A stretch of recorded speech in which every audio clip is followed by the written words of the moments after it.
मिनिटात झोत धरल्याचो एक वडापाव आणि कोरी चाय भेटलेली आहे का। नमस्कार, मालवणी माणसाचं मालवणी चॅनल म्हणजेच कोकणचो रायडर।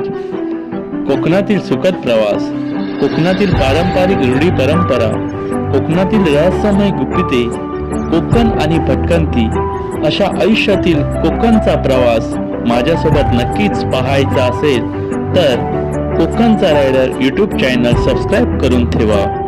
लाईक करा, शेअर करा, कमेंट